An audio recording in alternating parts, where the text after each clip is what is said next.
Elected members and visitors, please remember to switch your electronic devices to silent.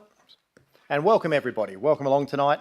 I'd like to welcome those viewers at home who are watching the meeting via the live stream and our incredible customer service team up the back there who are joining us this evening. I will now ask you all, please, if you could be upstanding, and Deputy Mayor Migdale, could you read out the opening prayer?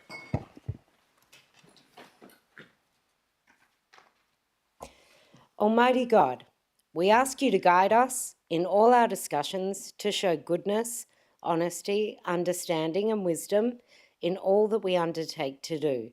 May we respect each other's views at all times, and we ask all of this in your name. Amen. Councillor Ree, would you like to read the acknowledgement of country, please?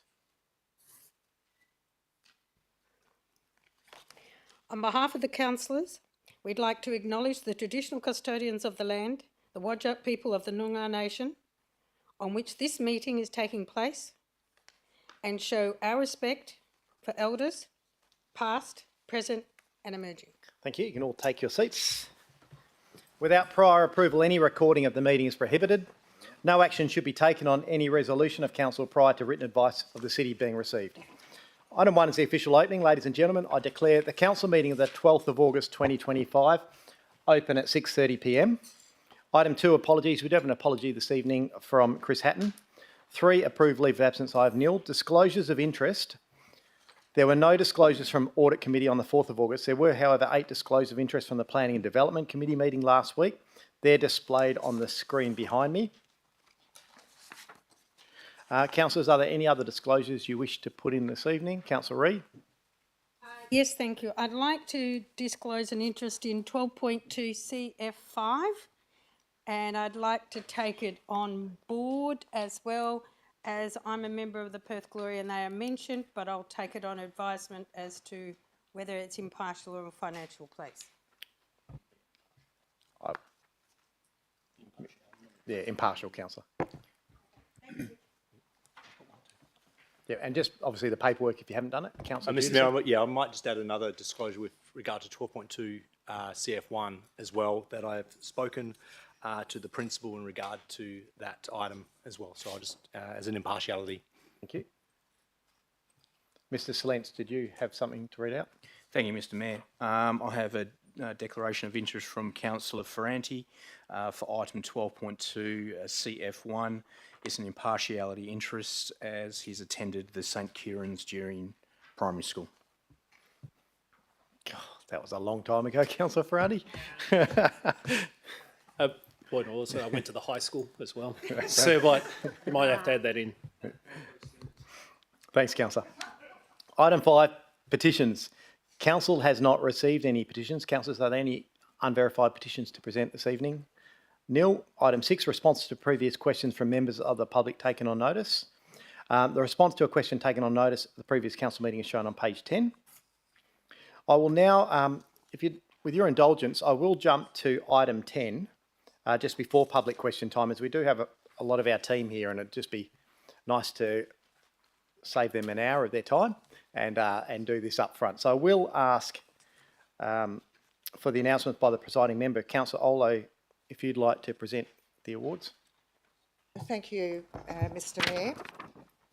I had the pleasure of recently attending the AusContact Association Awards on Friday, the 1st of August 2025, where the city's customer experience team were recognised as state finalists across 5 categories and were announced as state winners across 3 of these categories.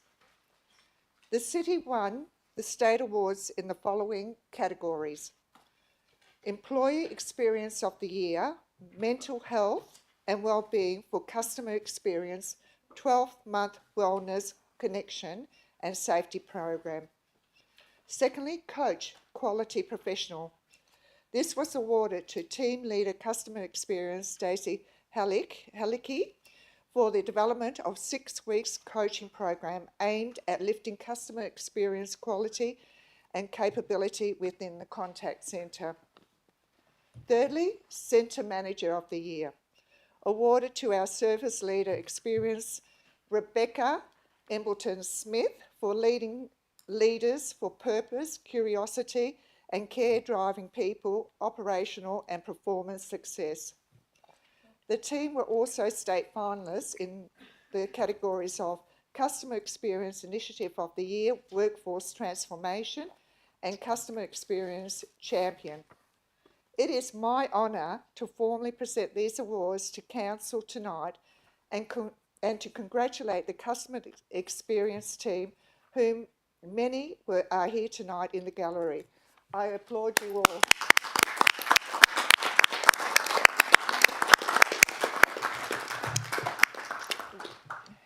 And we got 3 lovely awards here tonight for all our Customer Experience team. Thank you. Thank you, Councillor Ola. Thanks, Councillor Ola. We are extremely proud of our customer experience team. I had the pleasure last year of joining you at the State Awards, and I know you went on then to win national awards. So to back it up in the second year, I think really shows that desire for you guys to really put the customer first. And local government's an interesting beast. It's not often that the customers are ringing local government to say, hey, I just want to let you know, I really appreciate you giving me a rates bill or picking up my bin.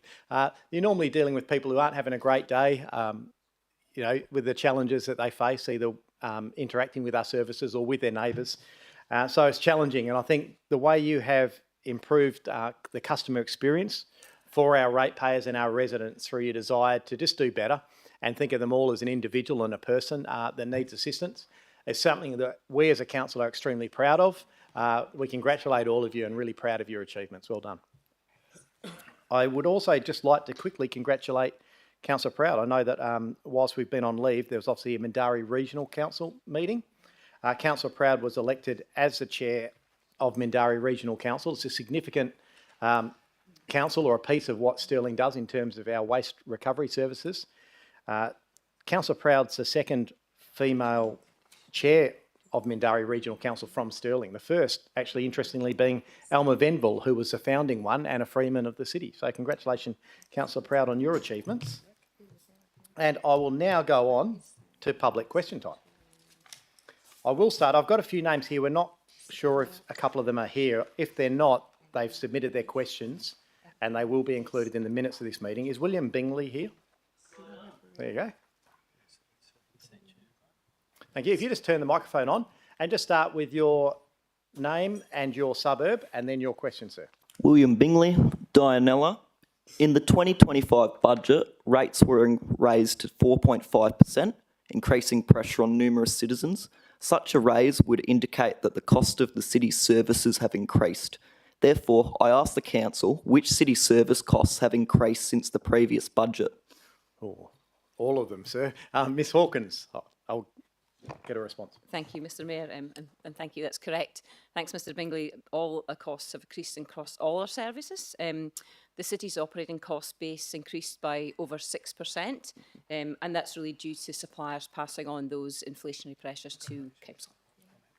Thank you. And your second question. Thank you. And for my second question, the council would also know that we're in a cost of living crisis. So why is no alternative form of income being considered, contrary to a rate increase? And thank you for that question. Look, it is.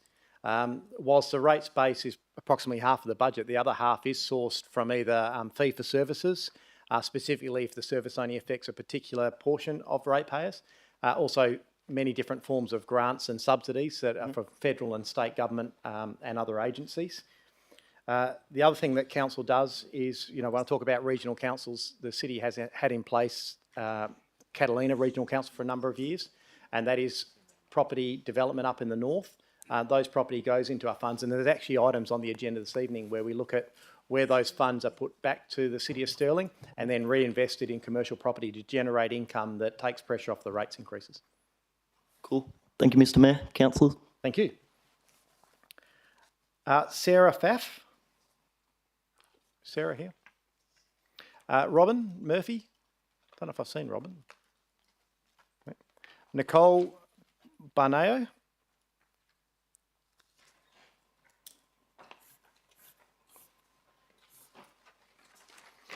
Thank you. The microphone's already on, so I can stay on. You just have to lift it up a bit. And your name and suburb to start, please. My name's Nicole Barneo and I live in Floreat. Do you want my two questions up front or one at a time? Just one at a time, and if you just mention the item, just so everyone's got a reference to which item you're Yeah, asking. sure. So the item is the proposed trial closure of the left-hand turn of Tyler Street onto Cape Street. Thank you. So the first question is, can council please explain why it's okay to upgrade a road that runs through the middle of St Kieran's school operations without either a master plan or a traffic study? Yet a master plan is required to support a trial closure of a left-hand turn underpinned by a traffic study to address an existing safety and operational risk that has no relevance to any future or aspirational development plans for the school. Thank you. Look, that item is on the agenda this evening. I would suggest they are two fairly different items. The upgrade is a laneway, and it's something that routinely City of Stirling does through its right-of-way strategy, so it forms part of the city's strategy. The city is not proposing in this agenda item to actually upgrade that laneway or to spend the money. The fact that the school's operations crosses a laneway certainly is an issue, I guess, for the school and that land makeup on terms of the future of that. The other item on the agenda this evening does relate to Tyler Street. It does actually note it. I mean, I know you're aware of this because you're at the committee meeting. That's up to council whether they decide to pursue that or not, but I would say they are probably unrelated items to a certain extent. Okay, thanks, Mayor. What does council want to see in the master plan? Noting that a master plan is a blue sky vision of a future when the current proposed trial closure is to mitigate against safety and operational risks based on the existing school operations and current footprint. Thank you. Mr. Maul?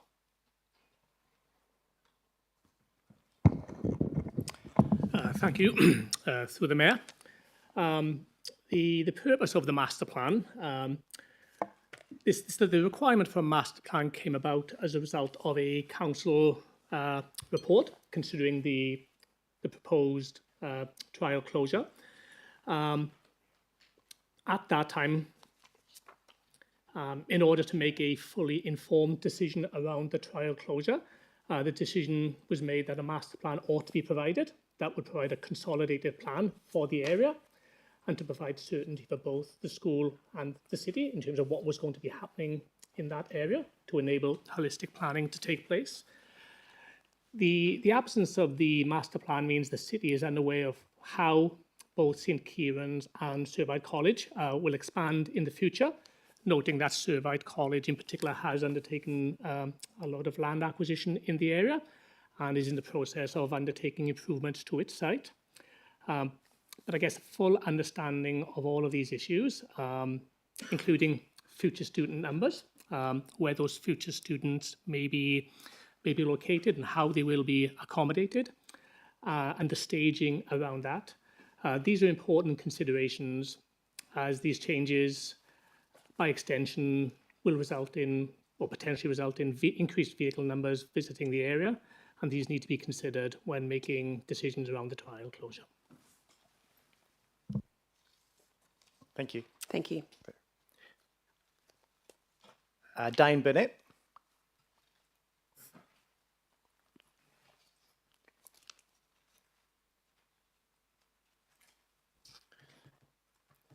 You'll just have to turn that back on.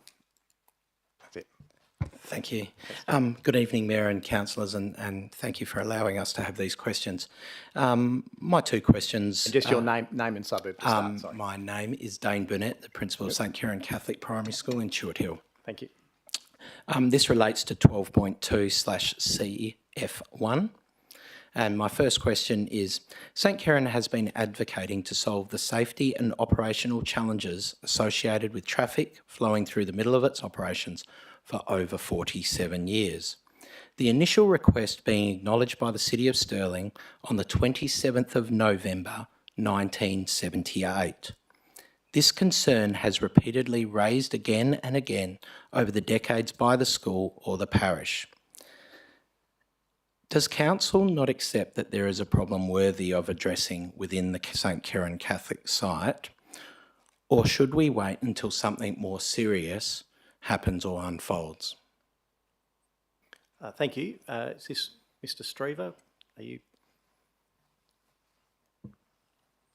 Through the chair, the city acknowledges the concerns raised by the school regarding the traffic movement through the school precinct.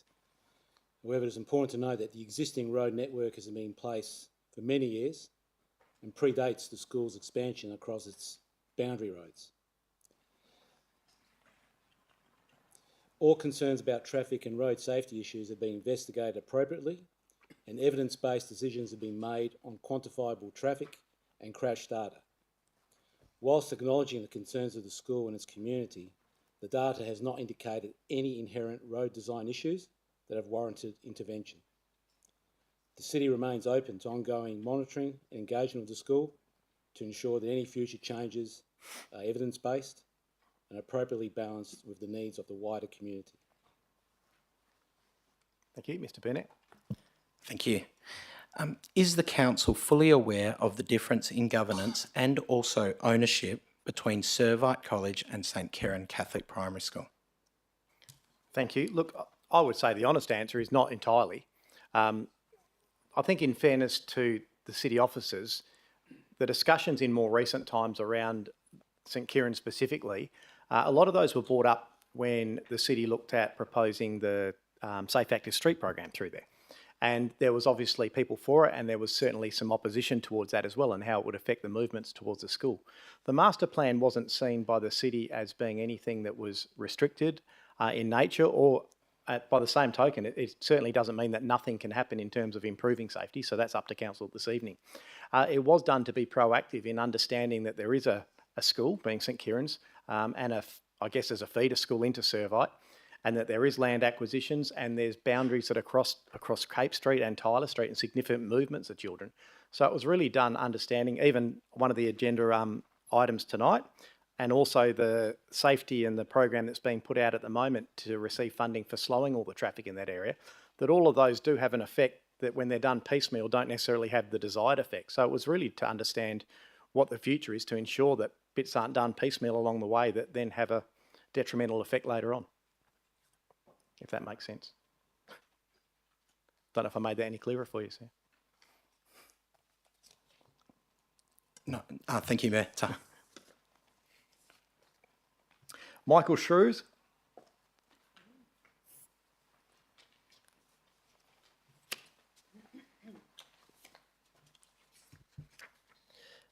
Michael Shrews from Joondalup.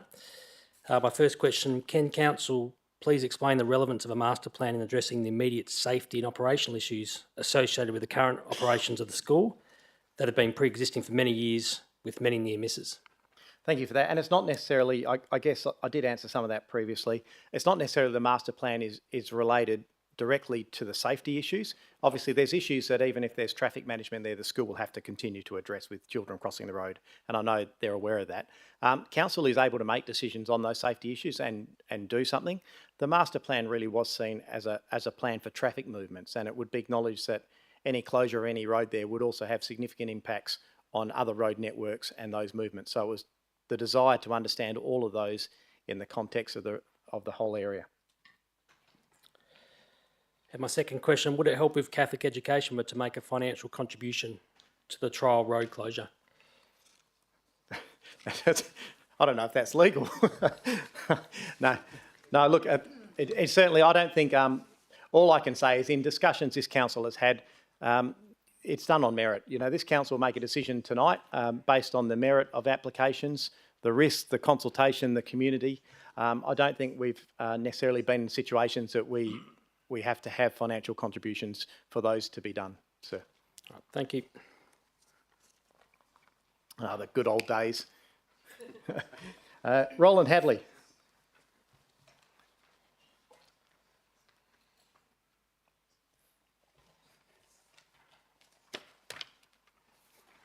Thank you. Just your name and address. Good evening, Roland Hadley, Woodlands. Mark Irwin's deliberate and blatant plan to limit the number of boardwalk submissions coming from the eastern suburbs is expected. Sorry, I'm going to stop you there. There is no plan of myself to limit any submissions for anything. Well, can I continue to I explain? am not involved in consultation. You will refrain from making accusations like that, Mr. Hadley, and ask a question. Can I continue the question? You may ask a question. Thank you. All the meetings, information on this boardwalk are to be held in Scarborough. Ratepayers seeking further information who may live in Menora, Mirrabooka, Balga, Inglewood, have to make the lengthy trip at personal expense, even though there are libraries in Dianella, Inglewood and Osborne Park and the Mirrabooka Leisure Centre which could be utilised. So, through the Chair, can the Mayor and Company please explain why to ratepayers and the Minister of Local Government why these facilities have not been utilised? Thank you for that question. I'm not sure if the Minister's that interested in that sort of information, but we'll certainly provide you in writing an answer with our consultation policy that isn't determined by myself or by councillors. Our engagement policy is determined by city officers. Thank you. Question 2. Identical to the trackless tram fiasco, the city's marketing section are in full swing advertising and promoting this boardwalk. This council should only be providing information without embellishing or promoting a boardwalk, particularly when this council has not yet made any decision on this project. Through the Chair, can the Governance Manager please advise if this contravenes local government regulations? Thank you for that question. The award-winning trackless tram project is not related at all to the boardwalk project. The marketing team is not in charge. The consultation team or our engagement team is in charge. It's not a marketing ploy. It was actually a request from the community to ensure there was extensive consultation in line with our consultation policy. I will get the Manager of Governance to provide you a response in writing, Mr. Hadley. Thank you. A boardwalk has been rejected twice already. Why? Because it is an A-class reserve and a bush forever site. I will repeat that. A boardwalk has been rejected twice. Why? Because it is an A-class reserve and a bush forever site. If elected members can understand and accept that concept, good. If there are elected members, however, who cannot comprehend this notion... Is there a question, Mr. Hadley? There is a question. Thank you, Mr. Mayor. Who cannot comprehend this notion, I'm sure ratepayers would suggest they resign from council as early as possible. The reasons given for this... Mr. Hadley, I need a question, sir. Thank you. This boardwalk has been promoted, but the frivolous reasons given are ridiculous. Apparently, pedestrians have to walk close Mr. Hadley, this is your last opportunity to ask a question. Otherwise, I'll ask you to sit down, please. Well, if I can continue, I probably would get to a question, but if you don't let me speak, that's all right. Thank you. You're welcome to ask a question. Mary Russell, and as you come up, I will extend public question time to finish the minutes. We're about halfway through. Good evening, everyone. Mary Russell from Yokine. I understand that the City of Stirling have received options and their costings from the West Australian Golf Course Management in regards to prevent golf balls exiting the golf course. So my question is, how long will it take for these options to be reviewed by the City's relevant personnel for presentation to Council? How long will it take for the options to be approved by Council? Thank you. Ms Hawkins. Thank you, Mr. Mayor. Thanks, Ms Russell. And apologies, I don't have an answer for that yet. I will check with the city's officers. So our manager, recreational leisure, and our golf club manager have those options and are looking through them at the moment. But I will come back to you and confirm timelines for that. After that, there will be a report that comes back to council, but that will just be dependent on the other timelines. But I'll confirm those with you hopefully tomorrow. Thank you. My next question, as the West Australian Golf Club have already indicated, they cannot afford the cost of the options that they've presented. They've told me that themselves. How then can the selected options eventually be funded? Thank you. Ms Hawkins. Thank you, Mayor. Sorry, Ministers, that's certainly not a conversation I've had with the General Manager there. He has spoken to me about them looking at options for the funding. So again, I can follow that up with him. Thank you. And my last question is, as the solution of errant golf balls, from what I've been told, is still some way off, in the interim, will the council arrange for warning signs to be erected for the benefit of walkers, drivers, etc., for everybody who's affected by these? Thank you, and we'll check that out and respond to you in writing with that one, Ms. Russell. Thank you. Alan Gray. Is there an Alan Gray?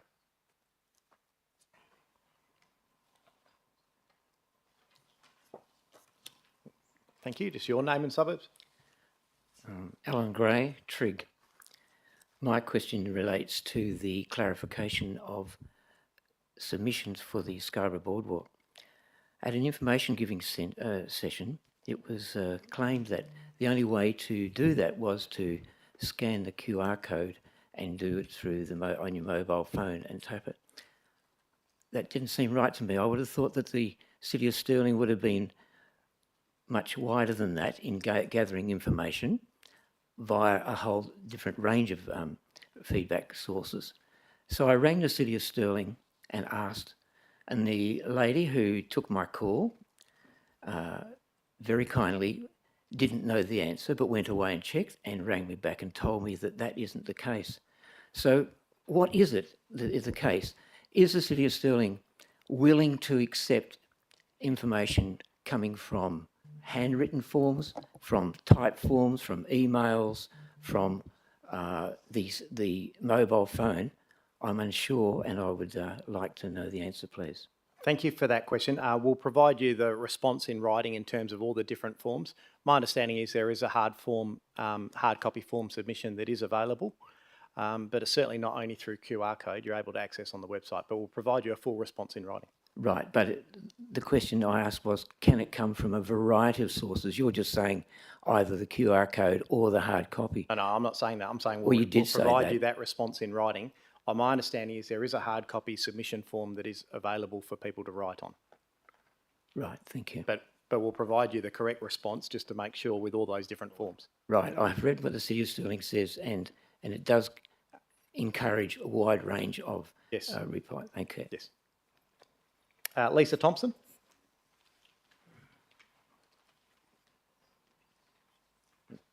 Thank you. Just your name and suburb. Lisa Thompson, Trig. Mr Mayor, councillors, with the recent release of the Council's Coastal Boardwalk consultation period, is the Council really taking all possible precautions to protect the fragile environment of the Bush Forever and A-Class Reserve site with its TEC? Thank you. Yeah. Sorry. I believe yes. So then why is there a revegetation allowance of almost $400,000 attached to several options when for many years the council has poured thousands of dollars into trying to protect this site? Is this more money down the drain that will be washed away? No, I don't believe it is, but we'll certainly provide you the response of what that fee is intended for in writing, Ms Thompson. Mr Mayor, with a price tag of around $20 million for the boardwalk, has the council managed to secure any proposed funding avenues or support from government or any other sources to help fund this expensive project? Thank you. No, the City hasn't attempted to. The City is currently in its community consultation phase, so it would be premature for us to actively go out and seek funding for something that hasn't gone through that stage. So let's make it crystal clear that you've got no funding support. I think I've made that clear, Ms Thompson. Okay, cheers, thanks. So what happens then if there's no funding support? To support this project, will you then proceed with the total project being funded by ratepayers? Again, that's a premature question that hasn't gone through community consultation. So once it's gone through the community consultation phase, then the council will make a determination on what those funding sources are and seek external funding. Thank you. Thank you. That's last one. I'll be quick. On the 14th of the 7th, That Dean... is 3 questions. I'll let you... Okay, thank you. Dean Peters was interviewed by Channel 7 for a story on the proposed trig to Scarborough Boardwalk. Did the Mayor give Councillor Papard permission to attend this interview and show his support for Dean Peters on national TV? Yes or no? No, I wasn't requested to. It's not part of my role. Cheers, thanks. Thank you. Freya Poulsen.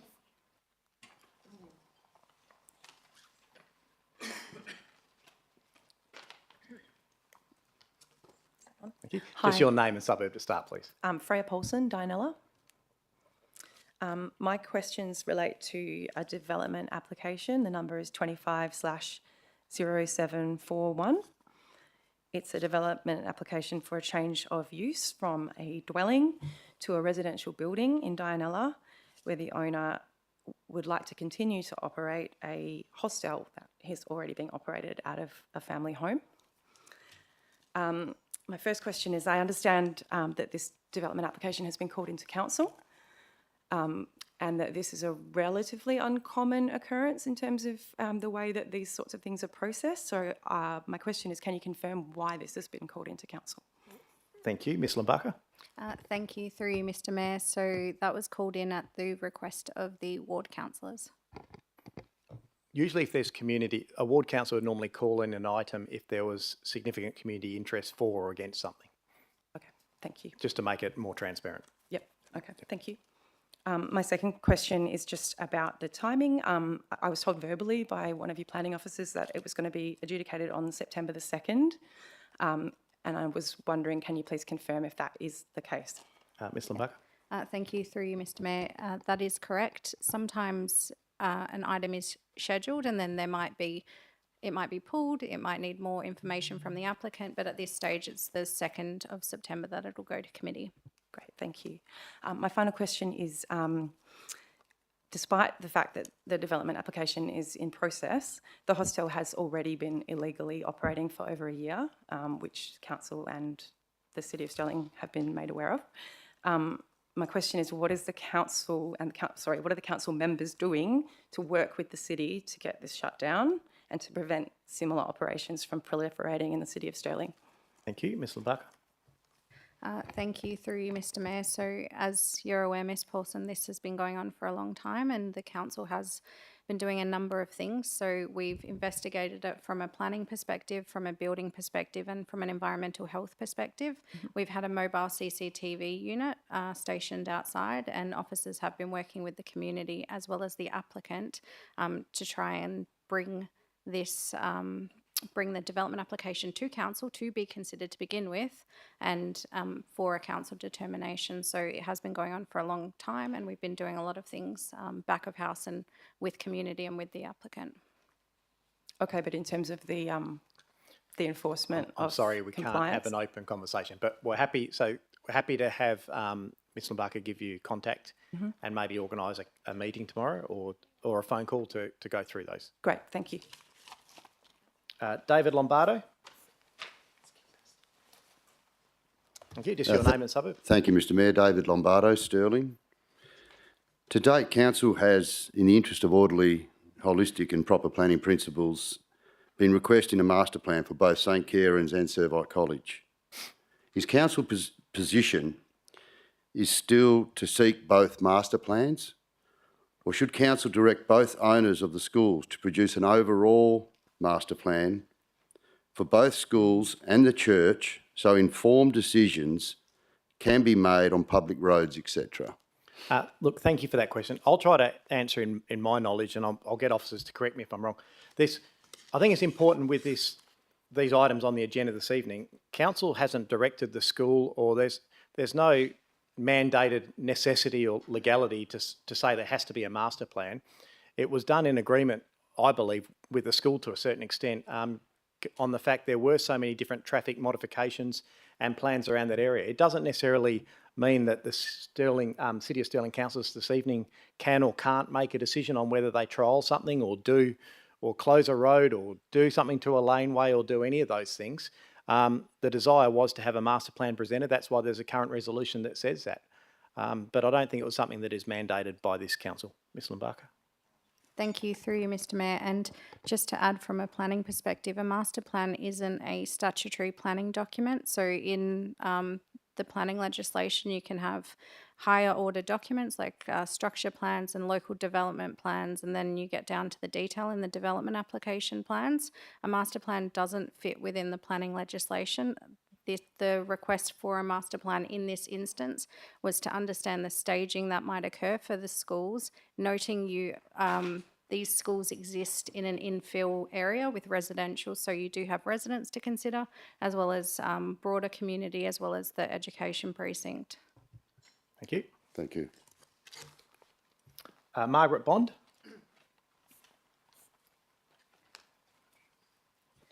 Margaret Bond, Scarborough.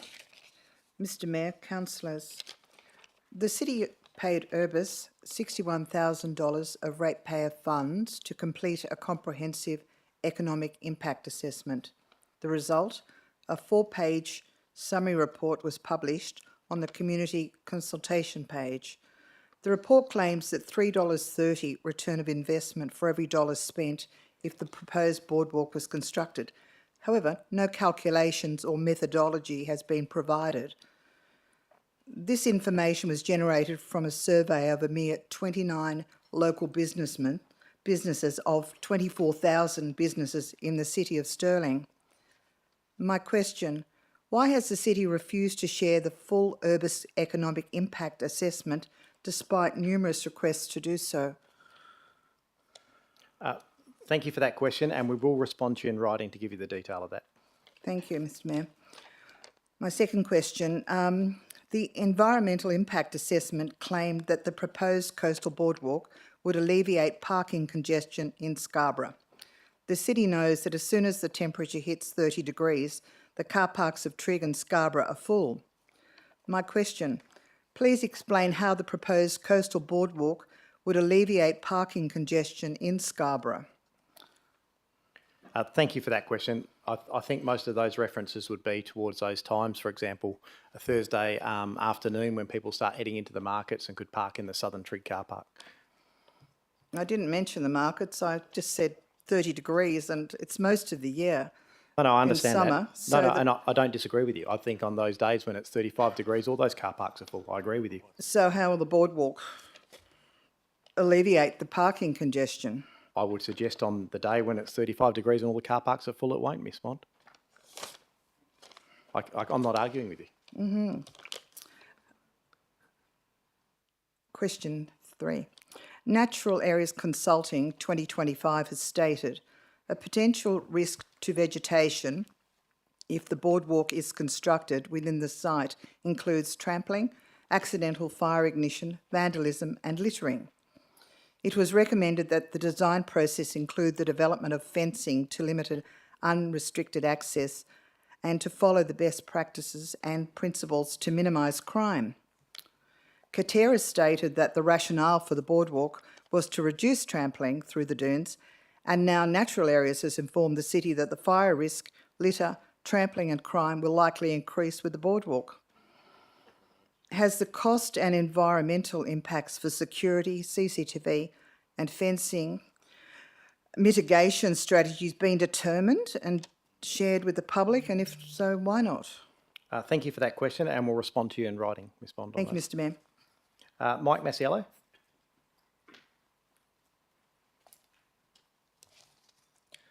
Mike Masiello, Trigg. Good evening, Mr Mayor, councillors and the gallery. The Natural Areas Report 2025 Appendix D, this is regarding the Coastal Boardwalk, is based on a desktop assessment combined with a basic vegetation survey. The survey for this 150,000 square metre site was conducted in one day by 2 environmental scientists. It is standard practice to list the names of the authors within an environmental report. However, they have been omitted with the report that's been publicised. So there's no consultants' names on the report or to establish any credibility. The recommendations made by these 2 consultants is significant as they have guided the location, path and elevation of an $18.5 million plus GST boardwalk through an A-class reserve that has the highest level of conservation protection in the state. How confident is the Mayor with the advice given by these two environmental scientists, considering the fact that significantly more detailed and longitudinal vegetation surveys have been completed at this site as recently as 2024? Thank you for that, and we'll respond to you in writing, Mr Masiello. How confident are you? I just gave you an answer, Mr Masiello. The Natural Areas Report 2025 evaluated two alternative journeys between North Scarborough and South Trigg, Journey A and Journey B. Are you familiar with this, the report? Yes. Yep, good. Okay. Who determined the specific location of the proposed Journey A? I'll give you a multiple choice just to make it easy here. Was it the city officers, UDLA, Natural Areas, the councillors, or other? Thank you, and we'll respond to you in writing, Mr Masiello. Easy multiple choice. You don't know there? Okay, fair enough. Well, basically, Journey A is the sacrificial lamb. It has no logic. It has no validity. You run a path from North Scarborough up the hill towards Contatio Cove Reserve. And the consultant, whoever picked this pathway, has put it on the left side of the existing path, where extensive retaining is needed, where on the right-hand side of the existing path, there's a vegetation strip that forms part of the reserve. It's further away from the TEC. It's a logical way to expand the path, but instead, the consultant has put it on the left-hand side, which is destined for failure. Why has the city proposed an alternative option that is illogical and invalid and is not endorsed by anyone that's from the public anyway? Thank you for that. The city's boardwalk consultation is currently out for public comment. It's as simple as that. I'm talking about why, like concept the city hasn't proposed another path. You said you were familiar with the report. There's concept path A, path B. That's what location path, location B. That's what I'm referring to. And we're happy to take your comments through the public submission, Mr Masiello. Thank you. Thank you. Kieran Kelly? I'm assuming you were going to ask a question. Yes, I was. Sorry about my lateness. That's all right. Wouldn't be the first time. Welcome, Mr Mayor, councillors, staff and Mr Streever.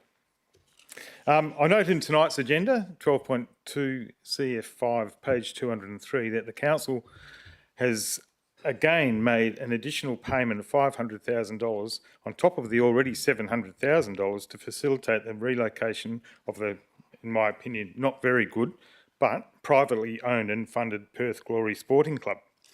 I note that in the report, the initiative is expected to deliver a range of activation, economic and community outcomes for the town centre.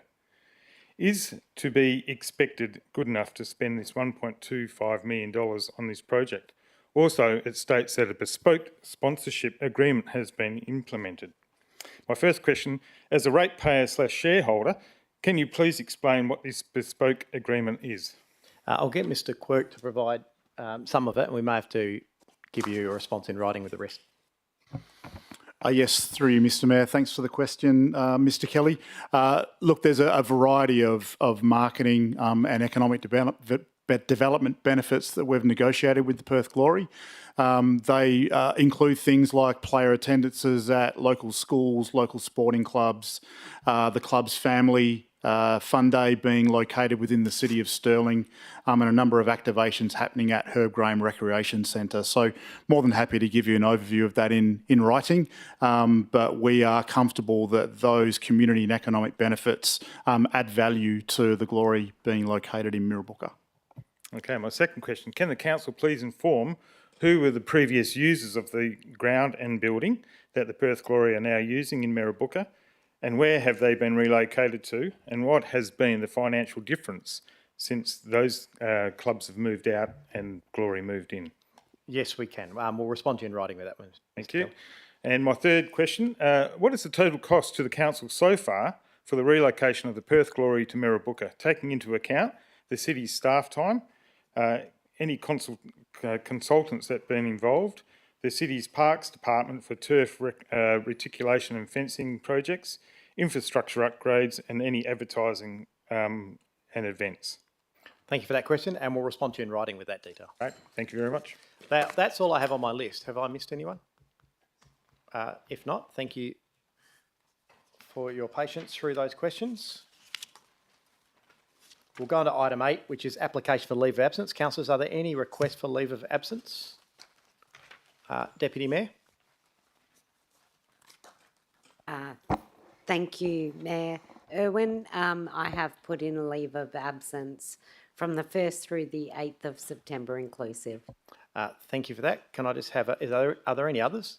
If not, can I just have a mover and a second to accept those? Move Councillor Lagan, seconded Councillor Kristovich. Just a show of hands, councillors. That is unanimous. Thank you very much. Good evening to our customer experience team as they leave.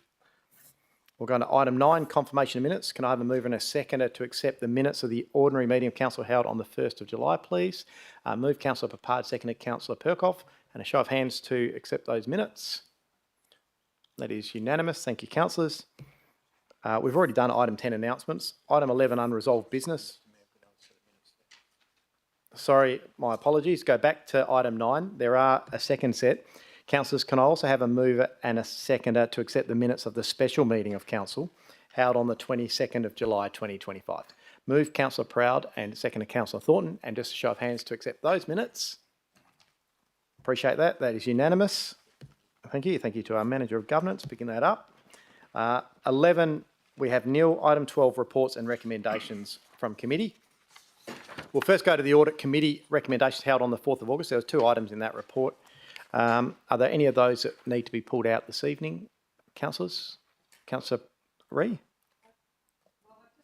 I'd just like to make a comment on 12.1A1. I'll just foreshadow that I'm going to vote against it, but I just feel the amount of money that we've put into this project, I don't feel we're getting the return. And I'd just like to put that on the board, because what we were told to start with, the business case has just gone out of control. Sure. Happy with that. There was an extensive workshop to go through those. But well, let's do them separately. There are only 2 items, so we don't need to pull any out. We'll just do them each separately. As chair of the committee, Councillor Lagan, do you want to put the first item? Yeah, thank you, Mr. Mayor. I'll put the first item, 12.1A. IA1, and can I just on that thank officers, all staff that are here present and all staff that worked on that report. Excellent report and shows excellent transparency for the city. Thank you. And a seconder for that report. Thank you, Councillor Judici. Councillor Reid, did you want to just vote against it? That's your intent with this one? Yeah.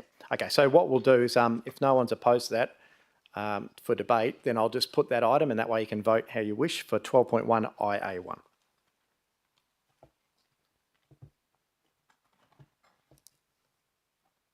Thank you, and that motion is carried with Councillor Reid voting against. I'll now go to item 12.1 IA2. Chair of the committee, Councillor Lagan. Thank you, Mr. Mayor. I'll move that item 12.1 IA2. Thank you. Is there a seconder for that motion? Thank you, Councillor Judici. Is there anyone opposed? Not. Let's put that item to the vote.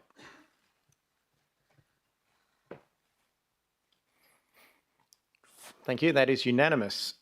Thank you, councillors. Councillors, we can now move on to the Planning and Development Committee meeting held on the 5th of August 2025. Councillors, are there any items from this one that you wish to pull out? Councillor Ree? Yes, thank you. Could I pull out 12.2 CF1, please? 12.2 CF2 and 12.2 PCS2, please. PCS2.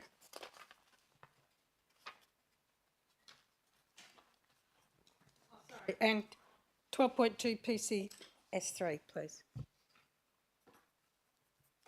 Thank you.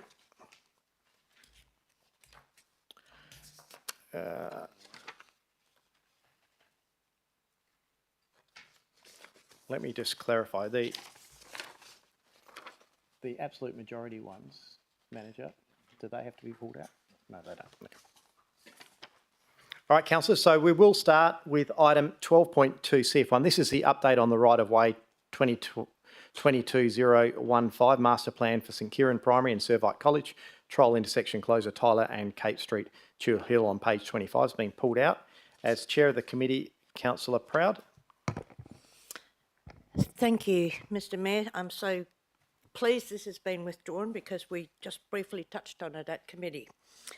I'm kidding. It was an hour and 39 minutes on this one item. We certainly discussed it. It was very healthy and positive debate. I'm very happy to move the committee recommendation 1 and 2. Thank you. And Councillor Ola, you wish to second? Yes, thank you. And I'd like to add an additional recommendation. There has been a few notes going between officers today giving information to councillors. So let's have a look. Okay. Thank you.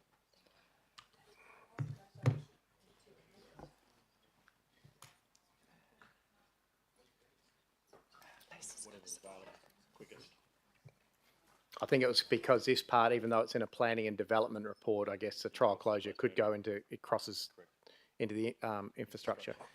Happy to accept that.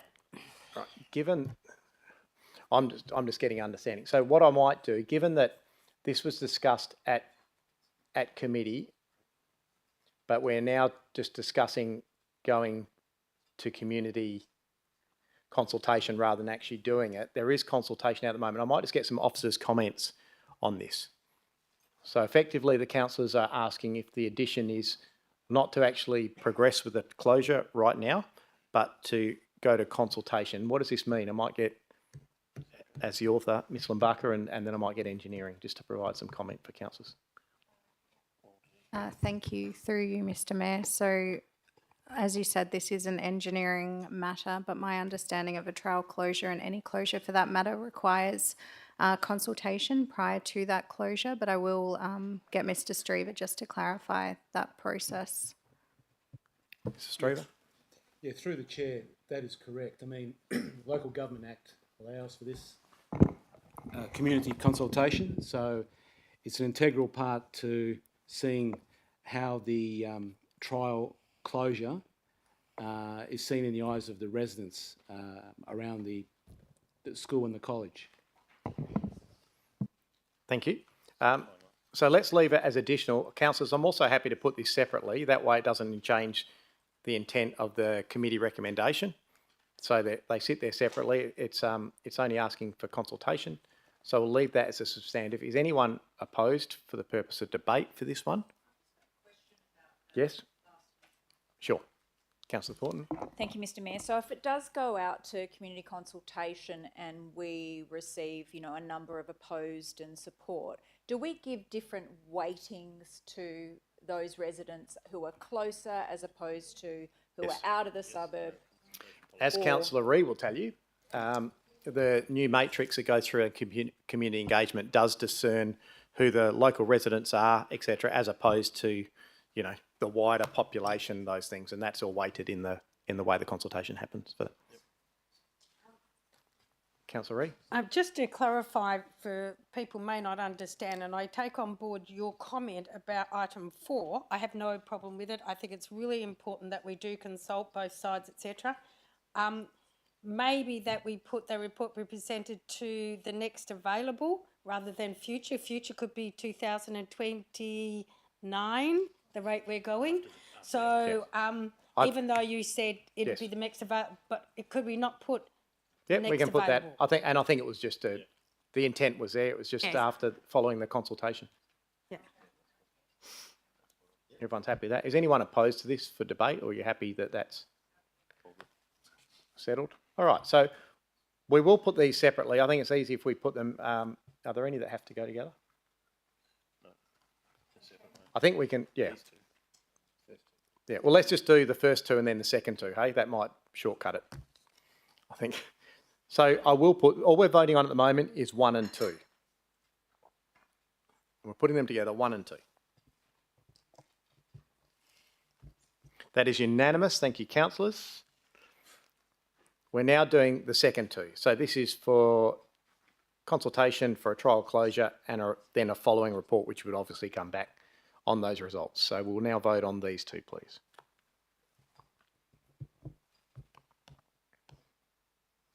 That is unanimous as well. Look at that. Well done, councillors. Thank you. That item is dealt with. 12.2 CF2 has been asked to be pulled out. This is the heritage listing removal, lot 14, house number 236. As chair of the committee, Councillor Proud. Thank you, Mr. Mayor. I'm actually considering the advice we received today from the officer. I'm going to hand this over to the ward councillors, Councillor Lagan or Judici. Sure, Councillor Lagan. Yeah, thank you, Mr. Mayor. I'm happy to move the recommendation from committee. Can I say the late addition of the information today was unfortunate. I only recently read it, but I'm happy to deal with this, given that we have taken that up and most people have read it by now. Thank you. Is there a seconder for the committee recommendation? Councillor Judici, thank you. Is there someone opposed? Councillor Ree is opposed. I'll go back to you, Councillor Lagan. Nothing to add other than what was at committee, and I think those that were at committee had pretty open discussion about this, and the intent of the steps that we're trying to take are fairly obvious. This should, if we deal with this carefully tonight, this should allow us to move forward. Thank you. Councillor Judici. Nothing more to add, Mr. Mayor. Councillor Ree. I do believe that the heritage is really important. And having sat on the Heritage Advisory Committee before it closed for many years, I think these are important. I don't understand if we're going to approve something for heritage listing, we advertise. But we're going to demote it from the heritage list, we don't advertise.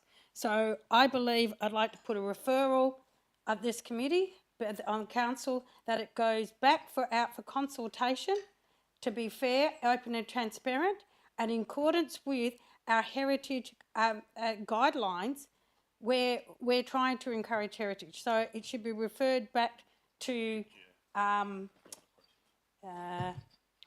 let me get this clear first. What I might do is get Ms Lumbaka to talk about the process for that, just because I think it's not necessarily a referral, because that would be a procedural motion, so we'd have to. But let's check with Ms Lumbaka what the process for consultation would be. Thank you, through you, Mr. Mayor. So this was advertised. We did undertake community consultation in accordance with our policy. So it was advertised to a 200-metre radius, and it extended across the local government boundary into the city of Bayswater. At the closure of this consultation, we only received one submission stating that they had no comment, and that was from the city of Bayswater. So we did undertake full consultation for this proposal. Councillor Ree. For the people that have contacted me, and including the Mount Lawley Society, they weren't aware of that this was advertised. So that gives me big concerns that it wasn't advertised. It makes me feel good that you did advertise it and that I thought we would have. But I didn't read it there, so I'm concerned about that it didn't, I don't know what time of year it was advertised anyway, but I don't believe when you look at this property that it should be delisted. Because once we go delisted, then we go development, then we go trash it, and then we get a high-rise or more concrete. So I think these things are worth keeping, and we're getting less and less of them every day. And plus, this in particular has got a good history. The amount of people that kids went there, the other people that went there, all of it's really relevant in our future and the city's future. And to me, I couldn't understand why you would demolish it to start with. So I'm totally unopposed, but I still believe that because people didn't, and particularly the Mount Lawley Society and other people didn't make a comment, but they've commented to me, that why we didn't see it. So that's why I believe that we actually need a referral motion. That's what I'd like to do, is refer it back so it is consulted maybe on a different platform. I have raised before about our consultation methodology, and even though we're getting tables and things like that, I still believe the newspapers, which is a discussion item anyway, to get more people involved. We've got something else on the agenda tonight where we only had one person comment, and it was a major thing, and it just like people don't see it till after. The papers don't report everything, they only report piecemeal. So to me, I think it still needs a referral back to get it proper consultation, or ask the people involved, particularly Mount Lawley Society, which is why we had the Heritage Advisory Committee to start with. And that was doing the experts so they'd actually give us good information. But I do not believe that this should be delisted, because I can just see that it just be So, demolished. Councillor, to help you out here, there's two different, like you're talking about referral, but a referral for our council is just a procedural for it to come back. I think what you're trying to seek is for it to go back to consultation, which has to be either a foreshadowed motion of some sort or... It can be referred back to another committee waiting for consultation again. But I think that's it. It's not a referral. It's not like a procedural motion. You actually want to debate an amendment then that says, well, it isn't, I suppose. It's basically, so this is saying we endorse the removal following consultation. You'd have to foreshadow. No, I'm foreshadowing that it goes back to go for further consultation and then come back to committee. Yes, but that's basically opposing this motion, saying so. Oh, that's it. That's why it gets referral. Yeah, I'm trying to help you. I think I'll get manager of governance, but I'm pretty sure you'll have to foreshadow a motion that says that this be consulted. I better say that right. Reconsulted and then come back to a further meeting. It's different than a referral. That's all. Through you, Mr. Mayor, yes, you are correct. The procedural motion is basically just to refer it back to the next particular meeting of the committee. So I think what Councillor Ree is trying to get at is a foreshadowed motion to that council, along the lines of council undertakes further consultation in terms of removing lot 1-4, house number 236. From the city's heritage list. I would say that that's what the intent of her foreshadowed motion would be. But when we've actually referred things in the past, we've referred them to another committee for additional information. I would have thought that it was the same. My interpretation of the policy would be exactly the same. You're referring it for consultation, referring it for more information. But I take on board. I gather I think the difference people is around the table know what I mean. Anyway, but I think the difference is that asking for officers' comment and more information is different than then going back through the engagement process and consulting with the public. But your intent is there; it's understood. Council has the choice not to support this and to support that it gets reconsulted and then comes back to another meeting. I've got Councillor Proud next. I think. Did you want to speak? No, sorry, Deputy Mayor.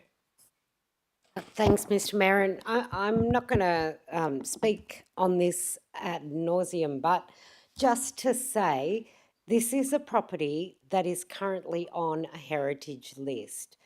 Now, even if the property takes up 1/10 of a block and the block can be utilised by the city for other purposes, to me it sets a type of precedence to look at delisting it for the purpose of sale and the city's uses. My concern is not with, even though this was actually the child health centre that I myself went to as a child, growing up in that area, it's not so much about the value, even though it was valuable enough to be listed in the first instance. My concern is the precedence we would be setting by picking and choosing which heritage properties we as a city decide to remove from the register for our own purposes. So I won't support this on principle because I feel that the precedence that it sets is not, doesn't pass my pub test. Thanks. Sorry. Is there anyone else who wishes to speak on this item? If not, I will go back to Councillor Lagan. Yeah, thanks, Mr. Mayor. Dare I say it, but here we are having a debate about items that we will list or not list that are heritage or listed or valuable. We're going to damage some dunes that are listed, but we're not going to take away a building. There's some problem for me with that. We could debate that. Councillor, the building I would suggest that... I'm just talking about the word of listing or the word of saying that's a listed item. Just because it's a listed item on our category doesn't mean that it's never going to be either. You don't want to retract that comment, Councillor? I'm happy to retract that. Just a good idea. Yeah, okay. The building is now not being used. It's a city asset. It will cost us money to continue to keep it for no particular use. We have envisaged the use of the land for other purposes, and I spoke at committee about the opportunity there. It has some fantastic trees on the block or on the back of the blocks. They're well set back in the block. This does match the activity the city is looking to do with its assets, with its renewal and with its use of land. It also matches what the state government is looking for the release of land where possible. We've already moved the child health to the Inglewood Town Centre. Although the building in itself might have some 60s and 1970s appeal in its built form, it is not an incredibly high quality example of that type of built form and from that period. Obviously, we're going through a process to take it off the list, to move to the next stage. I don't believe it needs to go to consultation because people have been well aware for years that it's been on the list. We've gone and had consultation that's had minimal response. Any society or elected member could have spoken about this item at committee or prior to, or brought it in if they were deeply concerned. Of course, we are not trying to set a precedent of knocking down high quality exemplar examples of built form. Unfortunately, this is not a high quality exemplar of built form. It may be cute or quiche in some way, but it's not high quality. I don't have an issue with us going through the process. There may be some debate, and I do like the fact that we've talked about putting a plaque there to give some recognition for what was or what would be there if we were to remove the building from the site. Thank you, Councillor. That closes debate. So what we're moving is that we just endorse the removal. That was a committee recommendation, noting that Councillor Rhea has foreshadowed that it goes back to consultation and comes to a further committee meeting. So I will put the committee recommendation to the vote.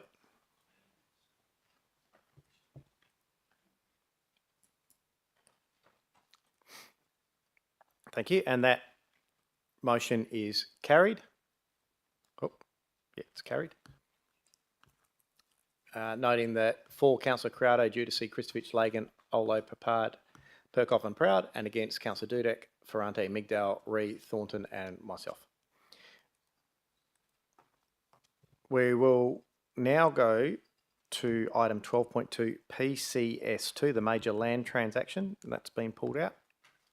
Councillor Proud as chair of the committee. Thank you. Happy to move the committee recommendation, page 232. So agreed. Thank you. Is there a seconder for that motion? Major land transaction. Thank you, Deputy Mayor. Is there anyone opposed? Councillor Ree. Thank you, Councillor Proud. This is why it's so important and handy to actually turn up at the planning committee meeting. Just the item. There was Thanks, Councillor Proud. some debate on the item. More than happy with the discussion and the resolution that came out of the committee. Thank you, Deputy Mayor. Yes, I'm actually excited about this. We've waited a good while to get the ball rolling. Let's keep the ball rolling. Thank you, Councillor Ree. Well, I don't know how many meetings I have to turn up to say exactly the same thing. That why aren't we sitting there building our own places, building places where we can have affordable housing like local government used to have? We didn't just have the rats, we had the roads, we had the rubbish, but we also had property. When I worked in one local government, I had 30 odd houses I had to look after. This is what we do. This is what investment in that is about. It's about looking after our own. We should be building places. The state government is giving an allocation towards local government building affordable housing. We should be doing it, and then we can decide who lives where, instead of the amount of complaints we get from homes where tenants that don't do the right thing by the neighbourhood, by the community and others. This way we can look after our ratepayers who've looked after us for a long, long time, and residents who now, because of unfortunate circumstances, find themselves not in places they could live in. So our whole investment needs to be looked at totally differently.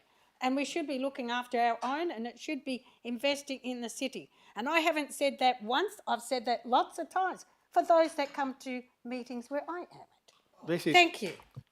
Thank you, Councillor. Yeah, there's no problem with that. I would suggest sitting down with Mr. Morellini though and going through, because there's some of that in there. actually spoken to Mr Morellini about it. I should tape it for those that weren't there. But yes, I have, and including the CEO many times. Yeah, no problem. Thanks. Right. So is there anyone else who'd like to speak on this one? If not, go back to the mover. Councillor Proud. Nothing further. Thank you. And we'll put that one to the vote.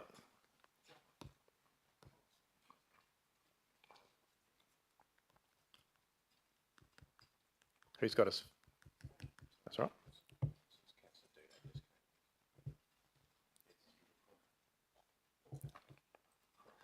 Thank you. And that motion is carried with Councillor Ree voting against. And we have 12.2 PCS3, 13 Davenport Street, Karrinyup, Development Opportunity Plan, consultation brief. Councillor Proud, as Chair of the Committee. Thanks, Mr Mayor. Happy to move committee recommendation. Page 262. Is there a seconder for this? Councillor Kristovich. Thank you. Is there anyone opposed? Councillor Ree. Councillor Proud. No, I actually attended committee. Thank you. Councillor Kristovich. Look, I just want to say that I'm very supportive of this and it's about time we got on with it. Thank you. Councillor Ree.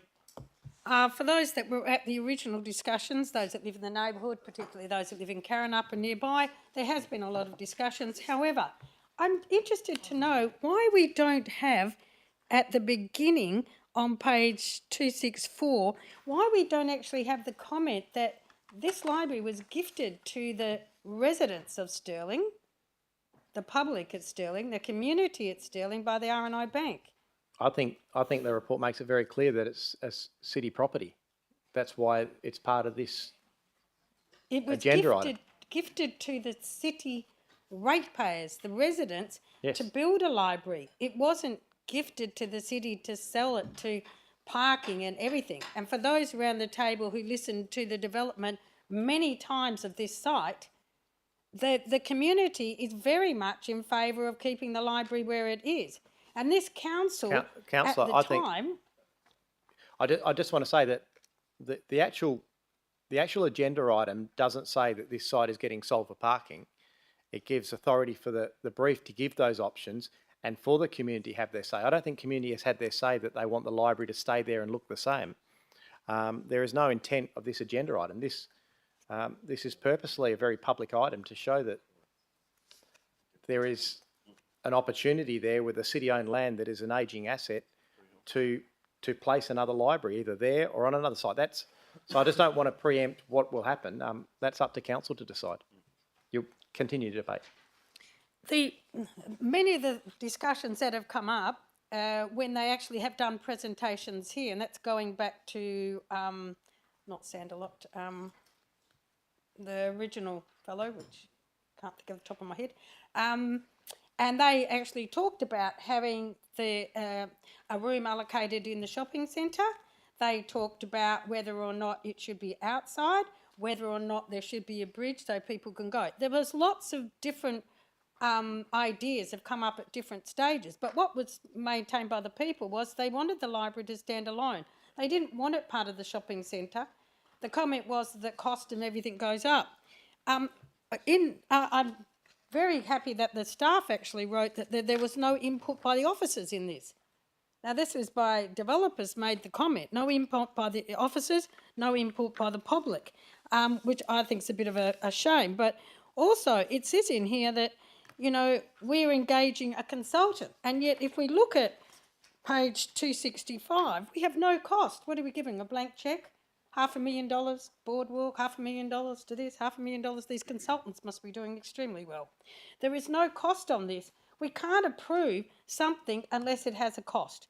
That goes against our principles in local government and our principles as a councillor to sit there and approve on page 262, brief is shown in engagement consultant when we don't actually have a money.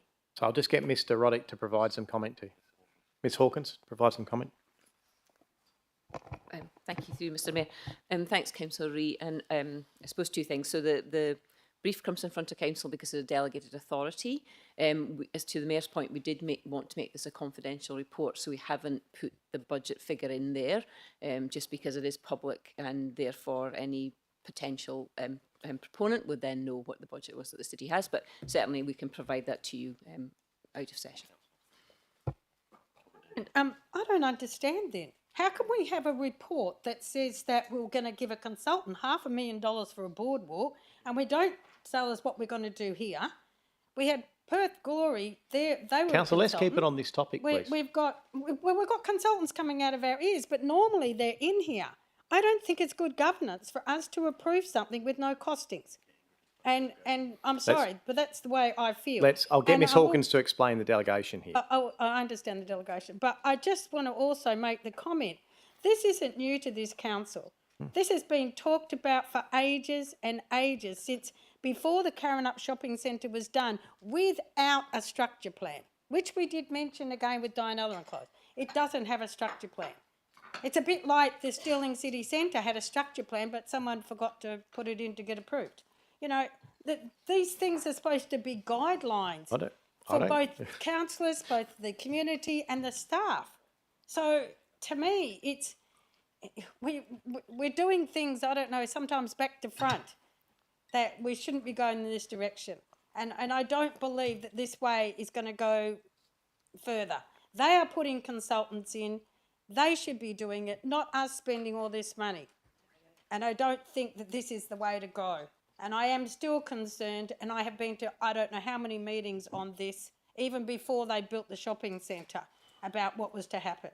And I am still concerned that the community won't get what they want, and that the intent of what the R&I Bank did, giving this land, asking for a library where community can meet, it's at the obligation of the city to not maintain our buildings, which I don't know if anyone's heard that before, but anyway, maintain the buildings, and it should be in the budget, but it's not. So to me, I don't see how we can approve this like it is. But that's just me. No, and that's fine. Look, yeah, all I can do is assure you this, the reason this is in front of council is because of the current delegations, to make it very public, the council will go out and have a look at all those opportunities for what can happen on a city-owned piece of land that is owned by the ratepayers for the benefit of the ratepayers, and make it public what those options are and what council decides if they decide to do anything with this. Councillors, is there anyone who'd like to debate this item? If not, I'll go to you, Councillor Pratt, if you'd like to close. Thank you, no. And in that case, I will put that item to the vote.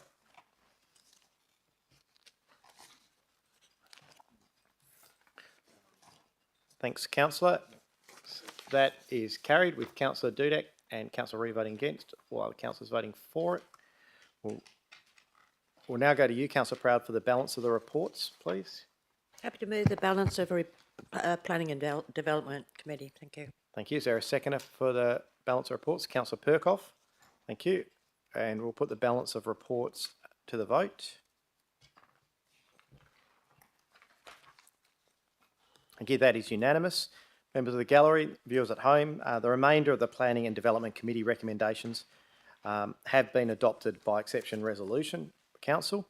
So I'll move on to item 13. 13.1, the draft communications agreement, consultation submission. Do I have a mover or motion? Councillor Lagan. Yeah, I move the recommendation. Thank you. Councillor Giudice is seconding that. Is there anyone opposed? If not, Councillor Ree, your question?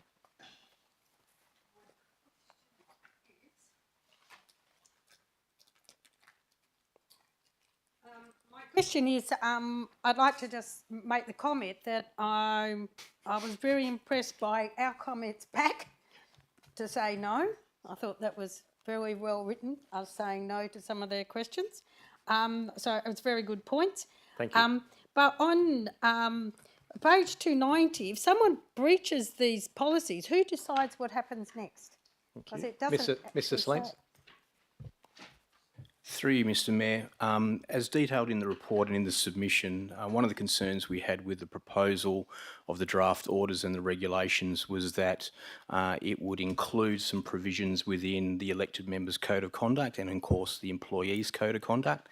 So if there would be a breach, then it would follow the minor breach provisions under the code.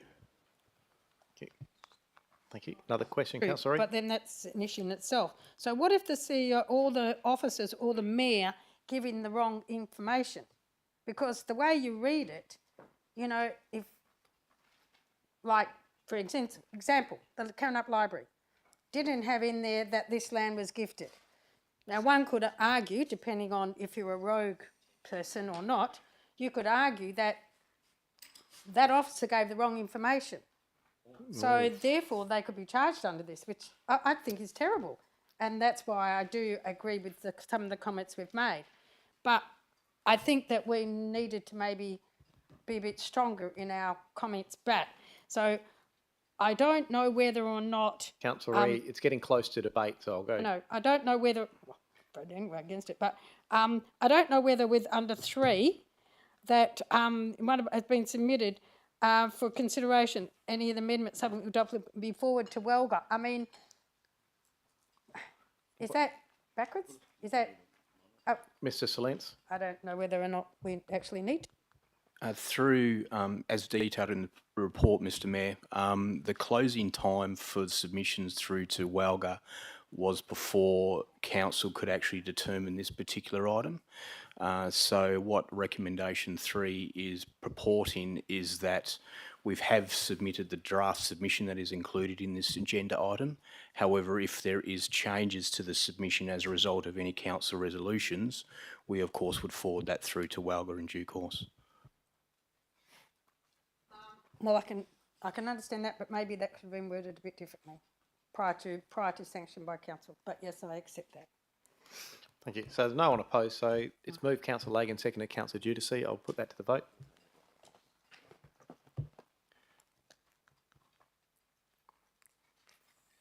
I've just got one to go. That's it. That is unanimous. Thanks, councillors. Notice of motions for consideration. Item 14.1, a proposed notice of motion. Councillor Michael Dudek. Over to you, Councillor Dudek. Thanks, Mr Mayor. Yeah, I'd like to move my original notice of motion recommendation on page 333. Thank you. And that's seconded by Councillor Ree. Is there anyone opposed? Councillor Kristovich. Thank you. Over to you, Councillor Dudek. Thank you, councillors, for considering this motion. I know I've spoken about Verge collections a lot over the past few years, and it's not just because I like the sound of my own voice, though I am still available to sing at the annual Mayor's Christmas party if requested, so just let me know. Since I was first elected to council... Yes? Yeah, yes. Oh, definitely. Happy to. Since I was first elected to council in 2022, this is the issue that residents in the suburbs of Balga, Mirrabooka and Nollamara, Westminster have contacted me about most often, and something that many of them would like to see returned. Now, I appreciate the suggested alternative recommendation that's been put forward by our officers, as well as the time they've taken to meet with me about this over the past month. However, the last 2 council elections in Balga Ward, as well as some other wards, have been fought on this issue of verge collections, and as such, I think it's appropriate to deal with this today prior to the caretaker period, outside an election period, to allow clear air for the upcoming elections to be forward on other issues that the community want us to deal with. And I think a trial is appropriate to conduct so that we can get valuable information such as uptake, the difference it makes on skip bin orders, and the impact it has on illegal dumping. I also don't think we should underestimate the impact that verge collections can have on community recycling, and I'll actually admit right now to never having actually bought a couch in my life. In fact, the current couch that's on my balcony currently, believe it or not, was picked up when the City of Stirling last run a verge collection in 2015, and it's still good. I don't think it was from Councillor Perkoff's house, but I'll take it if you're throwing it out. Now, one thing that has changed since my original motion in 2023 that failed by 1 vote is the idea of a 2-year system in which residents will have 1 scheduled verge collection within this time, but also the option to order 1 skip bin as well within that 2-year period. And I believe this combines the best of both worlds, that not only it keeps the flexibility for the 25% of residents that do use our skip bins, but also provides that full bring out your dead cleanup that our suburbs desperately need. And it also caters to those residents who have long had issues with the skip bins, and I'll highlight some of those testimonies soon. It was last Thursday that I created a short Facebook video explaining this motion that you may have seen. And within the context of the Balga Ward, I think it would be an accurate description to say that it's gone viral. Maybe not as viral as Councillor Kristisevich holding a tennis racket, but viral nonetheless. Anyway, in response to that video, I got more than 100 comments and messages from residents within the Balga Ward who do want this trial to go ahead. I brought some along to read. I won't read many, but I might pick out 3 just to highlight. Anita from Balga says, yes, please bring back bulk verge collections. I have Fiona from Nollamara says, I support this motion. Hopefully it will stop illegal dumping in our area. I also found out that when I've used this city-provided skip bin, other people illegally dump rubbish in the bin during the night, which is very frustrating for those of us who are doing the right thing. Maybe one more. Angie from Mirrabooka. I live in a set of 3 units with an ugly verge tree out front. We don't even have room for a bin on our verge to be delivered. Now, I disavow the comments regarding our beautiful box trees because they're great, but it does highlight an issue that we have on our verges. When we place the verge tree, there's no longer room for a skip bin in a lot of these A, B and C units. So something that does need to be paid attention to, and I think this trial will help highlight that. So once again, I thank councillors for considering this item tonight. I appreciate you might be tired of hearing about verge collections, and I might hazard a guess that your support here would be the most effective way to get me to shut up around the dinner table. So thank you. Well done, Councillor Dudek. We will check those names to make sure they're not family. And Councillor Ree, your second. Yes, thank you. Look, I do believe that this has been going backwards and forwards for many, many years. And yes, Councillor Dudek is correct. This has been his baby since he came in.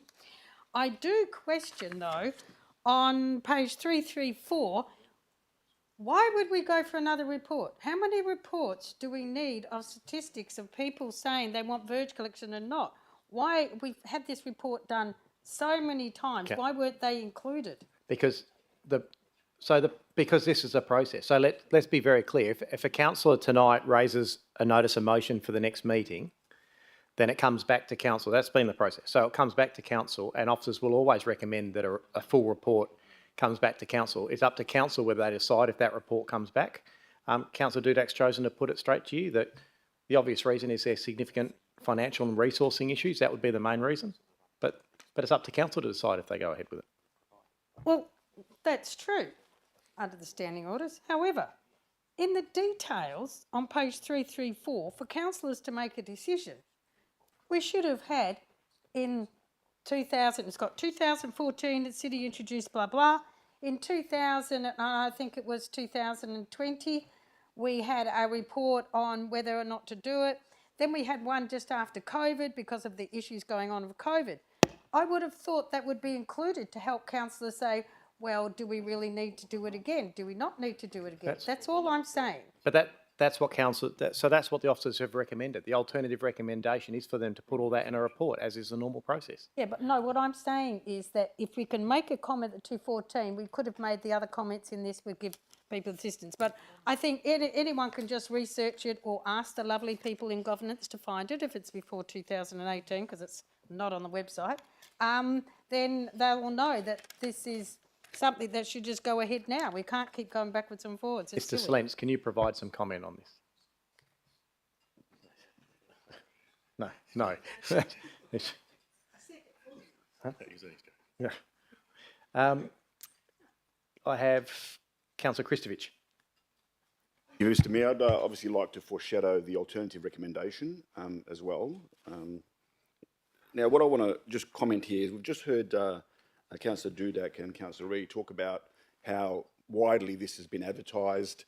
It was obviously an election platform for Councillor Dudek and how passionate the community is. So I've got a couple of questions I'd like to ask firstly through you to the officers. I'd like to know, throughout the entire city of Stirling, over the last 2 years, how many contacts have we had from ratepayers, written, verbal or otherwise, requesting verge collections? Ms Plimbley? Sorry, through the chair. I've gone back for the last 2 years. I've spoken to service leads, our engagement officers, and our waste support officers. We have had no complaints. Also through elected members to myself or the team to bring back the verge collection service. I've gone through the last year's complaints for waste for the year 2024. We had 429 waste complaints, and in there were 43 complaints in relation to skip bin services. The only one that could potentially be linked is expressing concern with the service type. There was one particularly referencing no allowance for large furniture. So that is something that has been addressed in the new contract. Okay, so just on the back of that, I suppose we're treating this as some sort of an urgent motion that needs to be pushed through without a report, on the back of not one person over the last 2 years, not one councillor even raising something through councillor inquiries about this issue. But all of a sudden it's critical. Secondly, during question time, I've never heard a question asked on verge collections, even tonight when the issue's coming up with extensive viral videos. I haven't seen anything happen.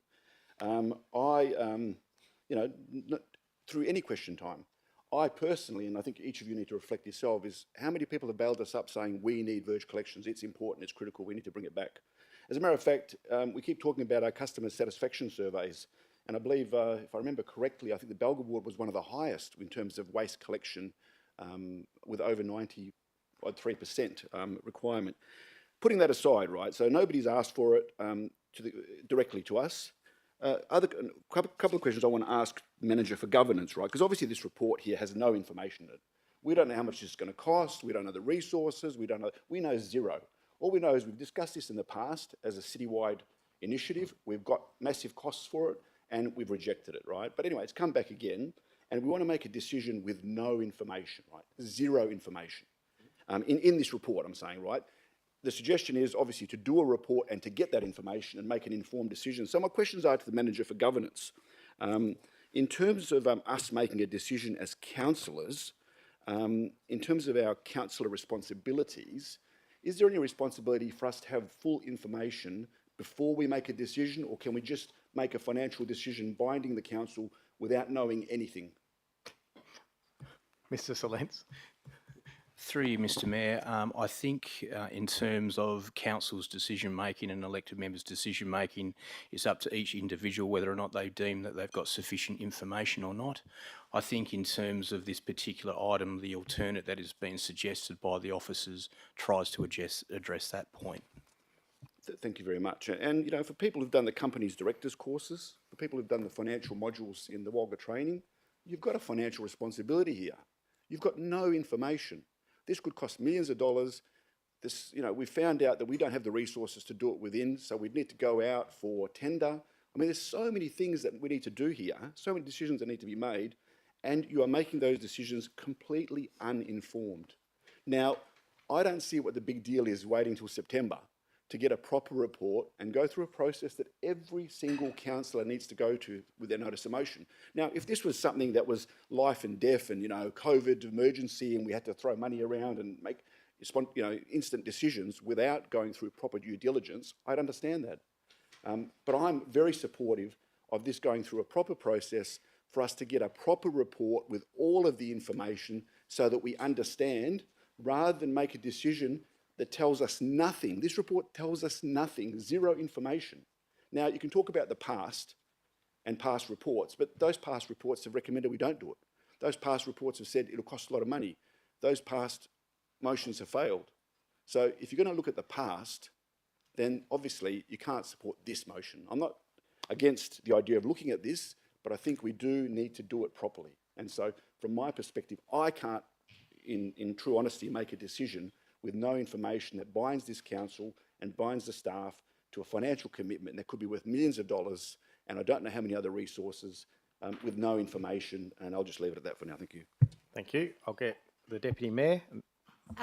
Thanks, Chair, and thank you, Councillor. It's kind of interesting because just listening to the councillors' take on that and reporting and granular reporting, I thought about, it took me back to instances in my ward where I moved notices of motion for which there was no dollar figure attached, whilst I knew that the intrinsic value to residents was, it effectively was what they want and what they were asking for. And I remember having issues over the years whilst I've been on council with certain facilities, for example, the toilets near the play space at Yokine Reserve took years and years and years and Let's years. keep it on topic. All I'm saying is this, there was no dollar value attached. It was very clear, it was made very clear to me as the ward councillor what my ward residents were wanting, and eventually they did receive it, and I'm really grateful for that. My ward does border on Nollamara. Well, we actually split Nollamara half between us and our abutting ward, and I have definitely received hundreds of inquiries over the years, not within a period of a month, but certainly over the years, expressing interest and asking of me to bring back verge collections. And whilst tonight we're not considering bringing verge collections back to my ward, I can see the value in doing a trial of a handful of suburbs within the city of Stirling. I certainly can't see it costing even a minuscule 10th or a 20th of what we do spend in our coastal wards. Councillor, I would suggest... Though I'm just saying that for the You're sake treading of, on dangerous ground there. but if we do stand a chance of rolling out, heaven forbid we roll out to residents what they have asked for and been asking for years in a particular pocket of the city, and if it does show benefit in the way of reducing illegal dumping and of reducing, reusing and recycling, which is what we should all be driven by, I certainly am, absolutely without question. It's more than a price tag attached. We're talking about a handful of suburbs. We're talking about a trial. We're talking about sustainability, and we're talking about best practice. So I will support this tonight, and I do believe that it deserves to be trialled, and I'll be very interested in looking at the post-trial report. Thank you. Councillor Papard, and then I've got Councillor Crowder. Thank you, Mr Mayor. Good debate and great contributions to all. And I see certainly that the people of Balga Ward want this with the enormous support shown to Councillor Dudek. And I understand the costs to some degree have been provided already. And my concern is, of course, if we kick the can down the road a little bit more in September, then we fall into caretaker mode, which certainly would not be ideal. So that's why I rise to support Councillor Dudek's motion. Thank you. I just want to... I don't see what caretaker has to do with this at all. But anyway, Councillor Crowder. Thank you, Mayor. I would just like to make a note that, yes, a number of valid points have been raised tonight, both by my co-ward councillor, Councillor Dudek, and some of the other councillors who are in support of this motion. I also make a point of what Councillor Kristicevic has had to say about the fiduciary responsibilities of us as a councillor. In my other professional life as the CEO of over 18 years of a not-for-profit organization, as a company director sitting on a number of national boards and state boards, I do understand the importance of making sound fiduciary decisions. However, you sometimes have to balance up our fiduciary responsibility along with what we are charged with as ward councillors, and that is to listen to the voice of our community. I do this all the time in all the roles that I play, particularly in the not-for-profit sector as the CEO, working with marginalized populations day in and day out for over 25 years. Sometimes the decisions we make cannot give us a fiduciary answer right away at the time that we are making the decision. But the decision we are trying to make is to see, is it meeting a pertinent need of the majority of a population? Now, what's changed in the Balga ward? Over the last 10 years, for sure, since the bulk voucher collections stopped in 2015, we have seen an exponential increase in the number of residents, which is a result of the changes in the planning. So we, instead of a one house, we now have 4 to 6 units, or a minimum of 3 units, with very small verges, which does not always allow skip bins to be placed. Besides that, we have a large transient population. We have a large number of people who rent. We also have an aging population, and we have a large number of residents who do not exactly know how to order the skip bins. And while education can address that, it still hasn't addressed the issue of illegal dumping, inability to use the skip bins, and that's why in 2023 and currently, hundreds of our residents have responded and said they would like to have the verge collection back. All this motion is asking is for us to do a trial, and a trial that will, after which, when we go back to our residents and we match up the numbers, so we will get a fiduciary answer and we will know, yes, a financial answer. Is this worthwhile? Is it meeting the needs of our residents? Or is there a better alternative? So I fully support Councillor Dudek's motion tonight, not only because it was his election commitment, but because a number of residents do write to me as well. And I do go out and talk to people, and this is what I have observed and heard. So I would like to ask all of you for your support tonight, even though we don't have a straight financial answer in front of us. We do have some numbers, and Councillor Dudek might speak to that, but we did do a trial, we did do a cleanup of Balga Ward in 2024. We do know how much that costs, and we already know how much the skip bins cost us each year. Thank you. I've got Councillor Proud. That was quick. I'm more inclined to go with the alternative rather than this. I have a question to the officers first, through you, Mr. Mayor. Is verge rubbish? To my knowledge, it's not sorted. Pretty much lands in landfill. Yes or no? Ms. Plimley. It comes through the facility and then it goes to Bibra Lake. It does get some recovery. We get about 20 to 30% recovery from the skip bin. And I think Councillor Proud's asking, and comparison to the verge collection, is that the same? Or is that previously different? The verge collection all went to landfill. Thanks. And just for clarity, so if in the trial though, how would it be treated? Yeah, we could take that through to Bibra Lake, and it depends what we could get recovery from that. Right. Yeah, thanks. Potentially. Councillor Proud. So, along with others, I would like to know how much. We've already had one complaint tonight that we have no consultant's fee, and that was not taken well. So, fiduciary, we need to actually know how much. The caretaker, whether this comes now, whatever.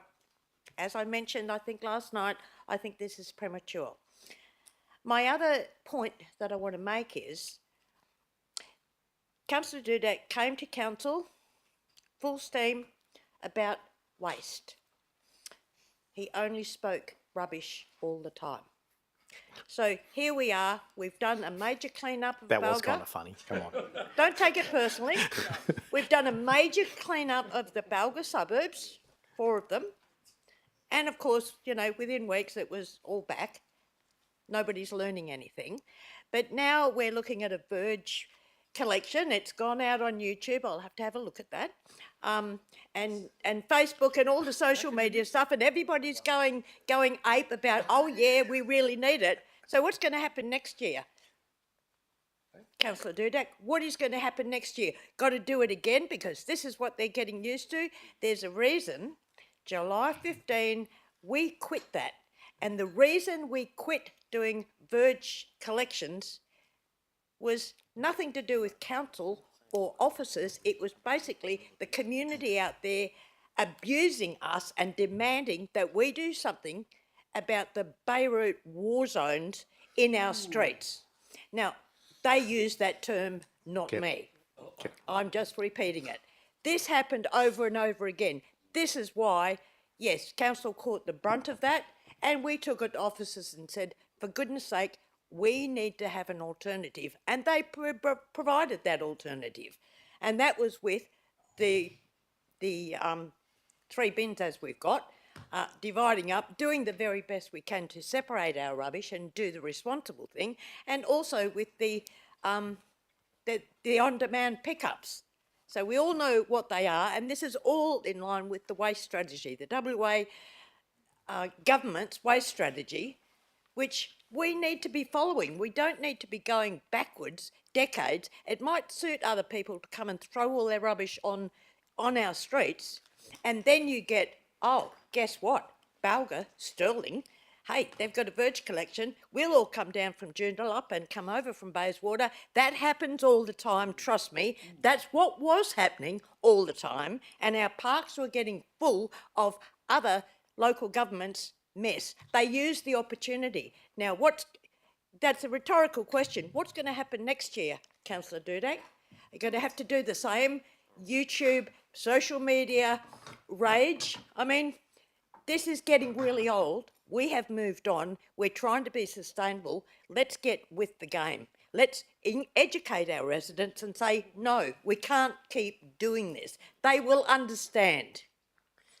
Thank you. Is there anyone else who wishes to debate this item? If not, Councillor Olo.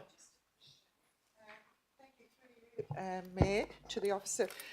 We got a rough costing in 2023, is that correct? And this year.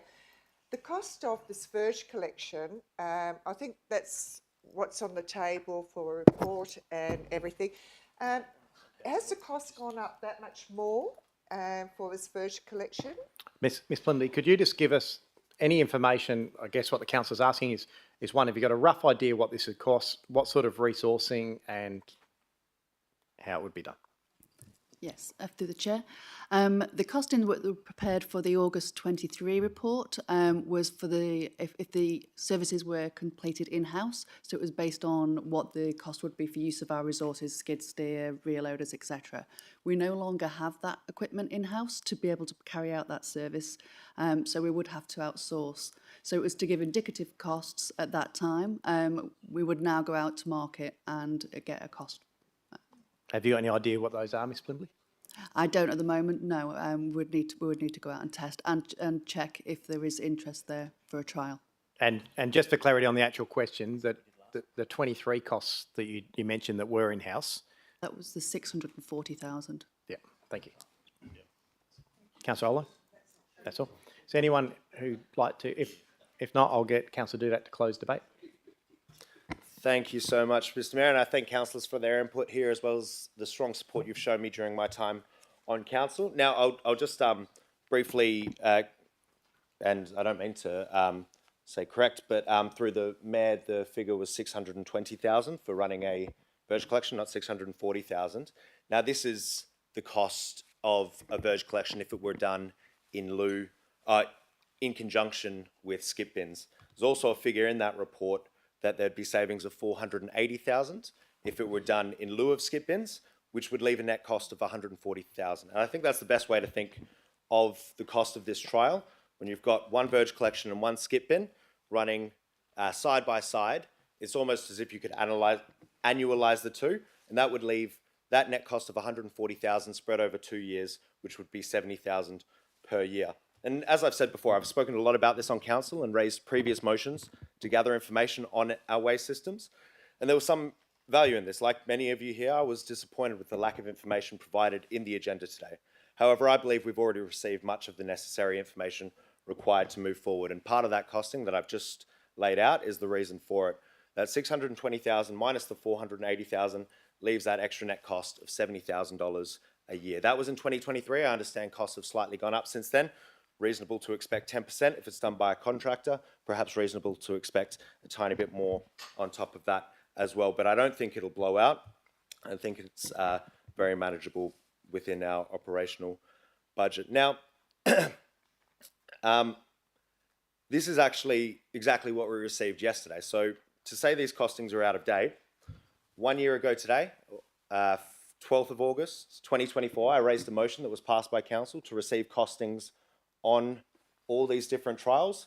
And the costings we got back that I told were to do with that motion were these costings that I'm using right here, the cost of a bulk verge collection trial, the costings of a mixed system. And if we look at that, option E that we received yesterday in our workshop that we received in response to the motion that I raised 1 year ago, it's actually 5.4 million over 2 years. And when you turn that into an annualized cost, it's 2.7 million. It's actually the cheapest option out of all of that. And that's because it assumes a reduction in the usage of skip bins, which I believe is reasonable to assume. So I actually think it could end up being cheaper, but it's reasonable to expect that there might be a small cost involved when you do it over 2 years. So for all the reasons I've laid out and the others that you've heard me say ad nauseum during my time as a councillor, myself, Councillor Criado, and many residents in Balga, Mirrabooka, Nullamara and Westminster respectfully ask for your support on this tonight to proceed with the trial and get some valuable information back to council. Thank you. And with that, that closed debate. So move Councillor Dudek, second Councillor Ree. It's a motion to do the trial, noting that Councillor Christie has foreshadowed an alt rec for a report.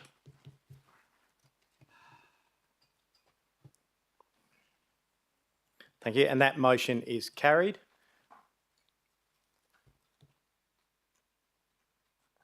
With Councillors Corrado, Dudek, Lagan, Migdale, Olo, Papard, Perkoff, Ree and Thornton voting for, and against Councillor Ferrante, Giudice, Kristovich, Proud and myself.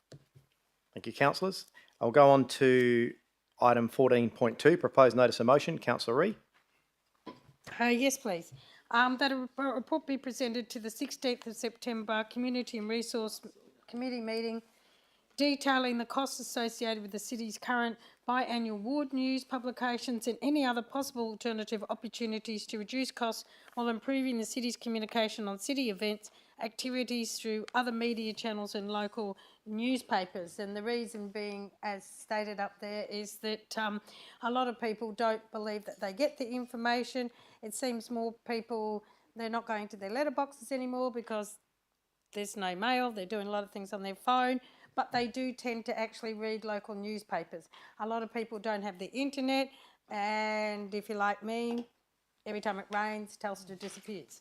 So, you know, this is another thing. So Sure. it's just, you don't have to debate it, it's for a report just to come back. asking for a report, that's all. Thank you. Is there a seconder for that? Councillor Olo will second that. Is there anyone opposed? Thank you. I'll put that to the vote.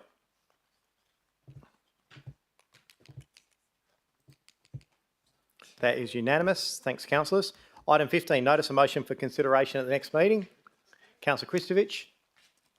Thank you very much. Only because I am concerned, need some more information, I'd like to propose a notice of motion that a report is presented to the Community and Resources Committee meeting to be held 9th of September 2025, providing information and options on a potential bulk waste collection trial within the coastal ward during the 26-27 or 27-28 financial years. Thanks, councillor. Are there any other councillors who wish to put a notice of motion? Deputy Mayor. Thank you, Mayor. It's going to be up on the screen any second now. Take this opportunity to not talk about waste. There we go. Well, maybe a little. No, there it is. No, here today.